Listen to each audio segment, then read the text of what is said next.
समय यानी आत्मा, और समय का सार यानी आत्मा का सार क्या है? सम्यक दर्शन, सम्यक ज्ञान, सम्यक चारित्र। तो समय सार का प्रयोजन है शांति प्राप्त करना, यानी समय सार को पढ़ने से नहीं तो समय सार को अपनाने से शांति को प्राप्त हो जाता है। और ज्ञान प्रदान ग्रंथ प्रवचन सार है, इसलिए अपने जीवन में क्रांति होती है। और पंचास्तिकार वह तत्वपूर्ण है, स्वपर समय का निर्णय करता है, इसलिए उससे भ्रांति मिलती है। इसलिए हमेशा हमें कौन सा प्रयास करना चाहिए? जो अपनी निधि है उसी को खोजना है अपने पास, और खोजने चला है बाहर में तो कैसे मिलेगा? जैसे एक दृष्टांत है कि एक आदमी को शांति चाहिए, वह सन्यासी के पास चला गया। वह उनसे पूछता है मेरी शांति मुझे कैसे मिलेगी, कहाँ है? तो उसने कहा इस प्रश्न का उत्तर एक तालाब में मछली रहती है वह देखी। वो तुरंत मछली के पास चला गया तो वह मछली कहती है मैं बहुत प्यासी हूँ, पहले मुझे एक पास में कुआं है उसमें से पानी निकाल करके दो लोटा पानी ला करके देना, उसको पी करके मैं शांत हो जाऊंगा, यानी मेरी प्यास बुझेगी और फिर मैं तेरे प्रश्न का उत्तर दूंगा। तो वह हंसता है, क्या बोलता है? क्या मूर्ख है मछली, पानी में मछली क्या है? प्यासी। तो सुनकर आमिर हंसी। ऐसा वह बोलता है तो मछली बोलती मैं तो एक मूर्ख हूँ, लेकिन तू तो शतमूर्ख है, पानी में रह करके प्यासी कैसे है? ऐसा तेरे प्रश्न का ही उत्तर है। उसी प्रकार तो शांति का पिंड है और वह बाहर में कैसे ढूंढता है? स्वयं अपने में निराकुलता होने पर बाहर अगर खोजता है तो कभी भी बाहर से शांति, निराकुलता, आनंद नहीं मिल सकता। इसलिए एक विज्ञान की दृष्टि से ही ऐसे देखना है, हर एक वस्तु अपने स्वरूप से परिपूर्ण है। दूसरे के लिए वह वस्तु सुख देने के लिए किंचित मात्र भी समर्थ नहीं। इसलिए हमारे लिए सब द्रव्य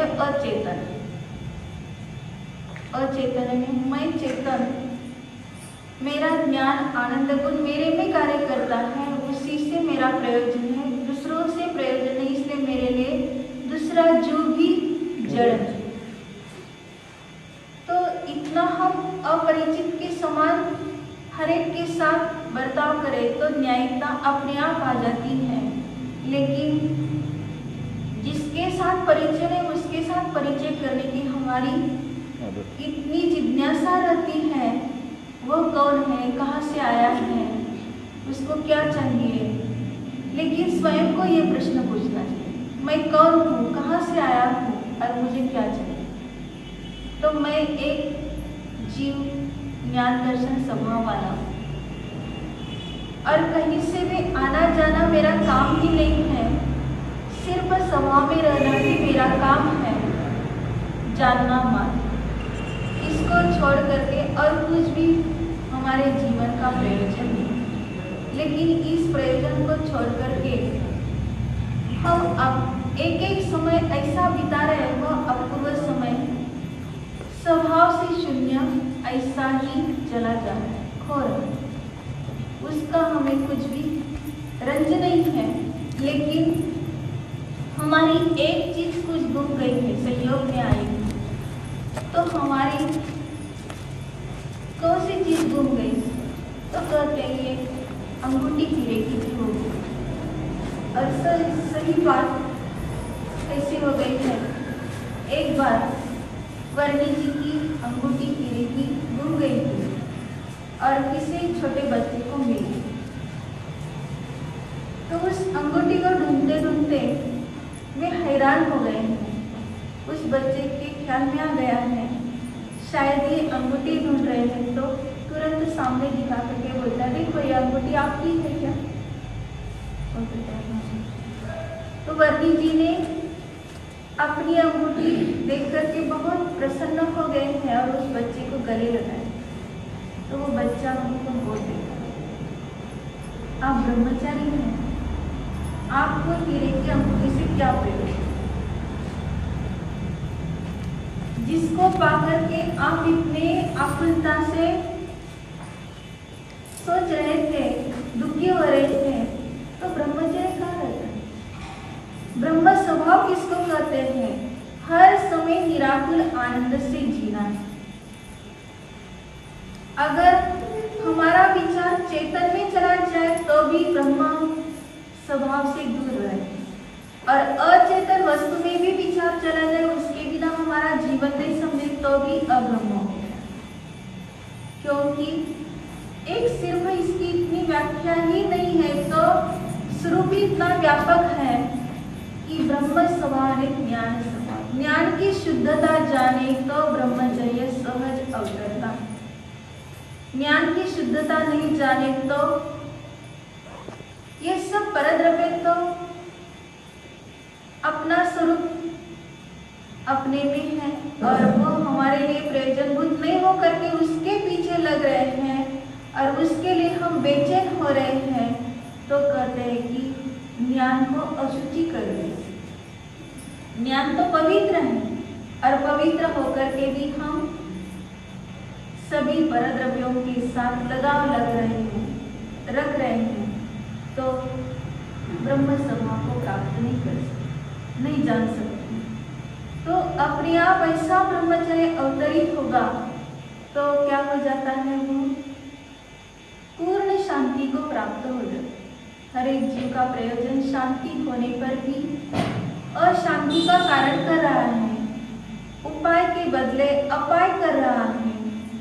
इसलिए यह भी एक कला और चांस है स्वभाव को जानने के लिए।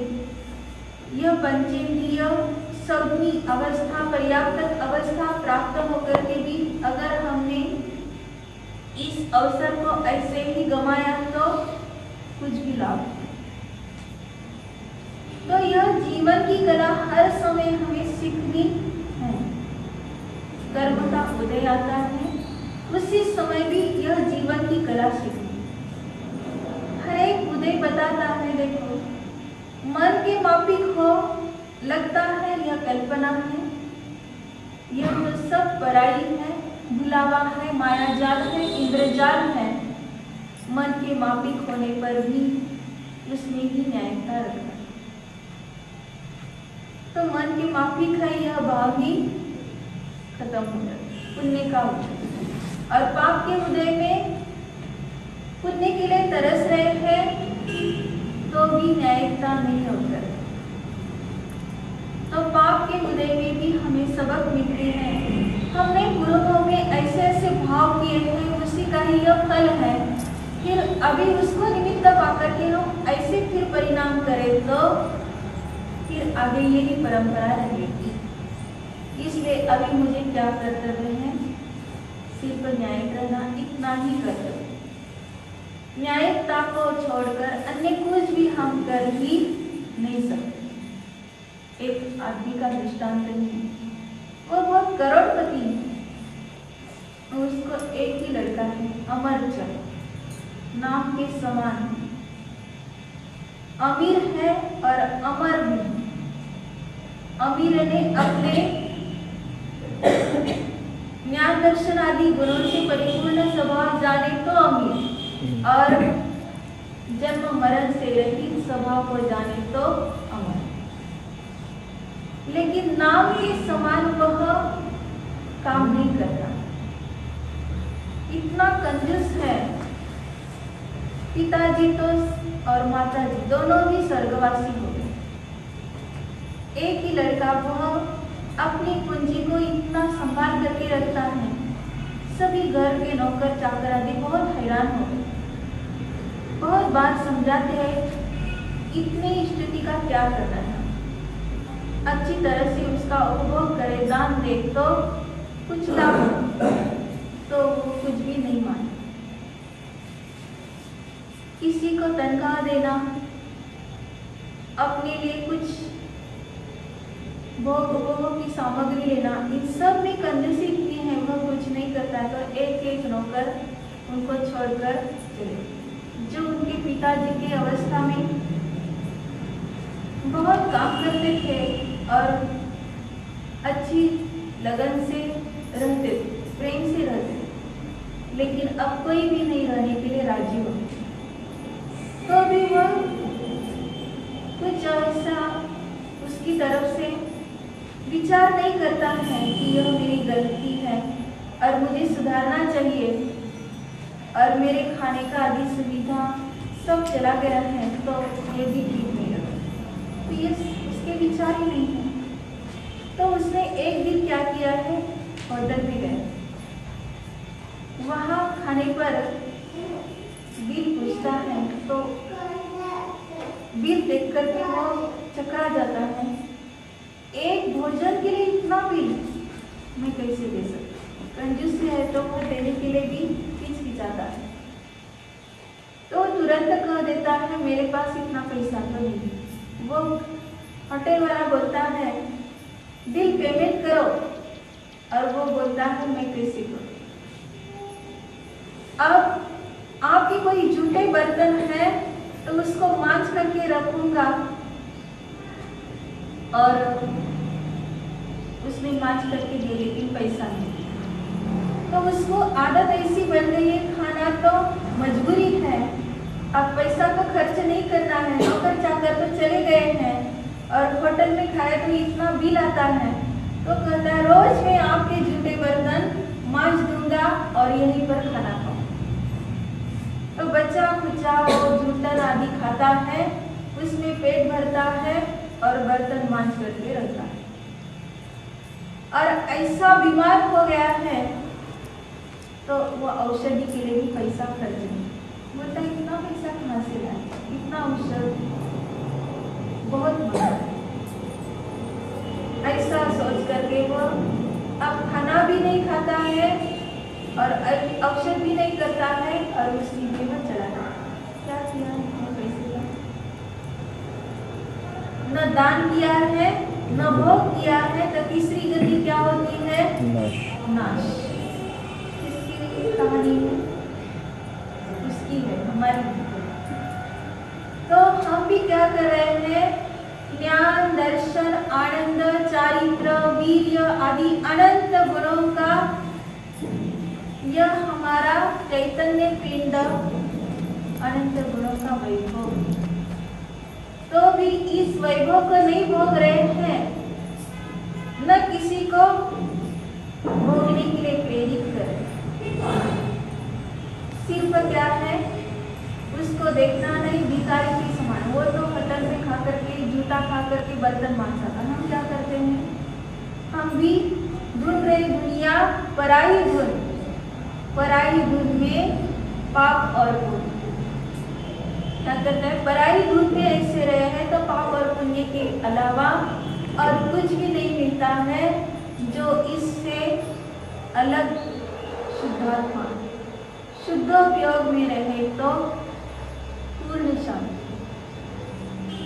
और पुण्य पाप के अपेक्षा से परिणमन करे और उसमें ही लगाव रखे तो क्या हो जाता है,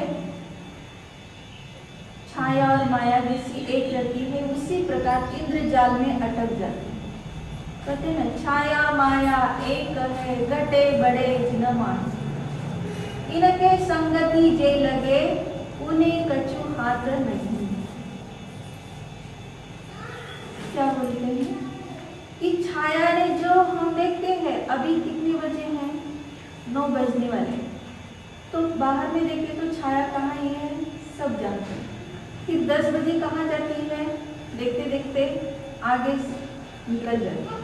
12 बजे तो उसका पता ही नहीं लगता, और 4 बजे देखे तो वह हमारा तो सिर्फ बुद्धि में ठगाने की बात रहती है। तो लगता है अभी यह छाया मेरे लिए उपयोगी है तो कभी भी नहीं रहेगी। वो एक एक समय में आगे निकल रही और हम उसके पीछे पीछे लग गए। माया, इसको कहते माया।